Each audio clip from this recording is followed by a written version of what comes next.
Hello students, कैसे हो आप लोग। तो आज हम लोग पढ़ेंगे आपके इंग्लिश डिलाइट टेक्स्ट बुक का new chapter of your English delight text book. Name of the chapter is Ashoka the great. Ashoka the great है चैप्टर का नाम और 13th चैप्टर है ये आपकी इंग्लिश डिलाइट टेक्स्ट बुक का। So let's start. Ashoka was one of the greatest Kings India has ever seen. मतलब India में जितने भी राजा हुए हैं उन सब में सबसे ग्रेट किंग कौन थे? अशोका थे। He belong to the Maurya dynasty which was started by his grandfather Chandragupta Maurya. वो मौर्य खानदान के थे जो कि उनके दादाजी चंद्रगुप्त मौर्य ने शुरू किया था। Ashoka's father Bindusar was a gentle king who looked after his kingdom and had friendly relations with the neighboring kingdoms. Ashoka के जो पापा थे उनका नाम था बिंदुसार, जो कि बहुत ही अच्छे और दयालु राजा थे और जो अपने जिनके रिलेशन उनके बाजू पड़ोसी राज्य के साथ बहुत ही अच्छे और दोस्ती वाले थे। When Ashoka become the king he extended his kingdom till the borders of Mysore. जब अशोका राजा बने तो वो अपना जो राज्य है उसको बढ़ाने लगे और उसे वो मैसूर तक बढ़ा लिए। मतलब वो मैसूर तक का जितना भी एरिया था वो वहाँ तक के राजा बन गए। But the kingdom of Kalinga in the east remain independent. लेकिन जो कलिंग था, राज्य कलिंग था ईस्ट साइड में, वो इंडिपेंडेंट यानी उसे वो अपने राज्य में नहीं ले पाए थे। तो अशोका ने डिसाइड किया कि वो उस पर अटैक करेंगे यानी हमला करेंगे।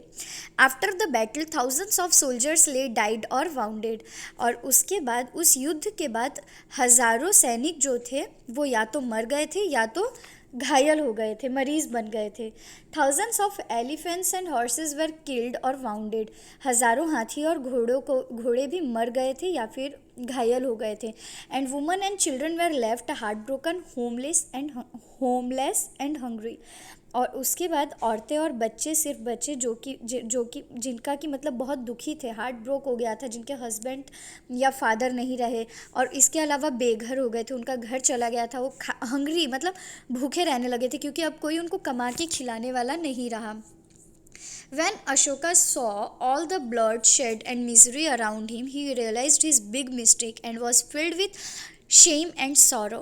और जब अशोका ने देखा अपने आसपास इतना खून खराबा, ये सारी चीज़ें, तो वो उनको रियलाइज़ हुआ कि उनसे कितनी बड़ी गलती हो गई है और वो शर्म और दुख से भर गए, आंसू से भर गए। To win one kingdom he had caused so much bloodshed. सिर्फ एक राज्य जीतने के लिए उन्होंने कितना, उनकी वजह से कितना खून खराबा हो गया था। There and then he took an oath that he would never ever fight a battle in his life. और वहीं उसी जगह पे वो कसम खाए, उन्होंने प्रतिज्ञा लिए कि वो कभी भी अपने जीवन में बैटल यानी युद्ध नहीं करेंगे, कभी नहीं लड़ेंगे युद्ध। Ashoka giving up war not after defeat but after victory made him truly great. When he returned to Patliputra, the capital of his kingdom, he began to devote his time in looking after his people. और उसके बाद वो क्या किए, वो प्रतिज्ञा लिए और उसके बाद वो after Ashoka giving up war not after defeat but after victory made him true. और वो ऐसा कसम खाए थे, ऐसी प्रतिज्ञा लिए थे, इसलिए नहीं कि वो युद्ध हार गए थे, वो युद्ध जीत गए थे। कलिंग भी अब उनके एरिया में आ गया था। और जब वो वहाँ से रिटर्न हुए पाटलिपुत्र, जो कि राजधानी थी उनके राज्य की, वहाँ जाके वो लोगों को टाइम देना शुरू कर दिया और अपने लोगों का ध्यान रखने लगे। अब वो युद्ध से दूर जा चुके थे। He became a Buddhist and spread the message of goodness and peace everywhere. और उसके बाद वो बुद्धिस्ट बन गए, जो कि मतलब अच्छाई और शांति का मैसेज हर जगह फैलाने लगे। In his own kingdom he erected pillar on which were written the teachings of Buddha. उसके बाद वो एक पिल्लर बनाए जिसके ऊपर उन्होंने बुद्धा की जो सीख मिली थी वो लिखवा दिए थे, ताकि वो अगर आगे जाके वो अगर ना भी रहें तो उनका जो ये मैसेज है, जो ये अच्छाई का संदेश है, ये लोगों तक पहुंचते रहे। Some of the important teachings were, जिसमें से कि कुछ इम्पॉर्टेंट उनकी सीख थी, वो क्या थी? Respect and obedience to elders, बड़ों का रिस्पेक्ट करना और उनकी बातें मानना। ट्रूथफुलनेस एट ऑल टाइम्स, हर समय सच का साथ देना। Kindness to the poor and non violence, kindness यानी हमेशा गरीबों के प्रति दया का भाव रखना, और अहिंसा या अहिंसा नहीं करना, मतलब लड़ाई अहिंसा का वो करना, हिंसा न करना यानी लड़ाई मारपीट ये सब नहीं करना। True to his word Ashoka looked after his people like the kind father. और उसके बाद वो अपने लोगों का एक बहुत ही अच्छे पिता की तरह ध्यान रखने लगे, अपने राज्य के लोगों का। He told his kingdom and praise to the people and if they there were any complaints he solved them. वो लोगों तक जाते, लोगों से मिलते, लोगों को प्रवचन देते यानी अच्छी बातें सिखाते, और इसके अलावा अगर किसी का कोई कंप्लेन रहता था तो वो उसे सॉल्व करते थे। He was always ready to help people in times of need. वो ज़रूरत के समय लोगों की मदद करने के लिए हमेशा तैयार रहते थे।